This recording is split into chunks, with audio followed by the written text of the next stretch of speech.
Assalamualaikum warahmatullahi wabarakatuh. Nama saya Najwa Armitazila dengan NIM 06101182429907. Di video ini saya akan menjelaskan tentang larutan buffer.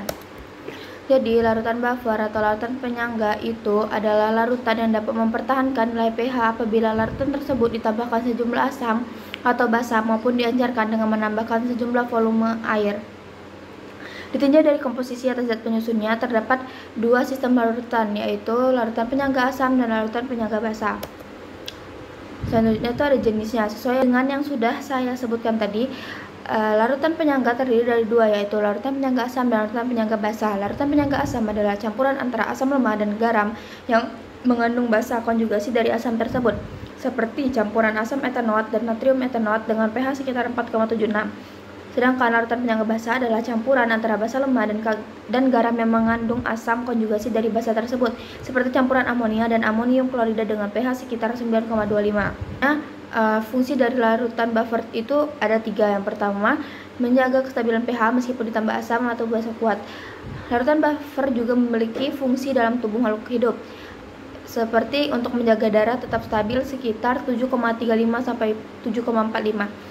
Salah satu buffer penting adalah sistem H2CO3 atau HCO3-, yaitu asam karbonat dan bikarbonat. Digunakan juga dalam industri, biologi, kimia analitik, bahkan makanan dan obat-obatan. Selanjutnya, saya akan memberikan satu contoh soal. Diketahui, larutan CH3COH dengan konsentrasi 0,1 mol sebesar 2,5 mili. Larutan CH3CONA 0,1 mol sebanyak 2,5 mili dengan Ka 1,8 kali 10 pangkat minus 5.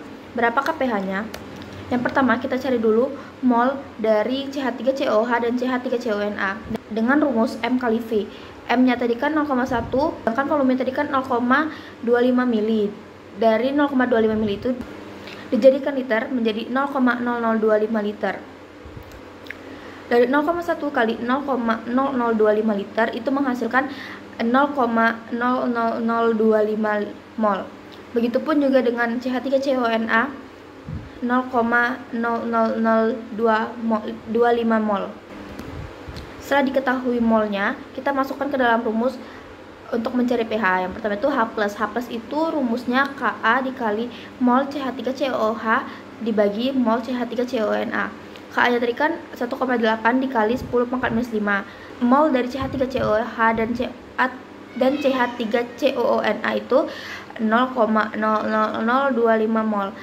Jadi 1,8 dikali 10 pangkat minus 5 dikali dengan 0,00025 dibagi 0,00025. Jadi kedua mol itu habis terbagi. Jadi yang tersisa tinggal 1,8 kali 10 pangkat minus 5. Langsung kita masukkan ke dalam rumus pH. pH itu kan min log H+. H+-nya tadi adalah 1,8 dikali 10 pangkat minus 5. Jadi min log 1,8 dikali 10 pangkat minus 5. Kan 5 dikurang log 1,8. Jadi hasilnya adalah 4,745. Jadi pH dari larutan buffer asam tersebut adalah 4,745. Sesuai dengan jenisnya, yaitu buffer asam. Mungkin itu saja yang dapat saya jelaskan. Jika ada salah, saya mohon maaf. Saya akhiri. Wassalamualaikum warahmatullahi wabarakatuh.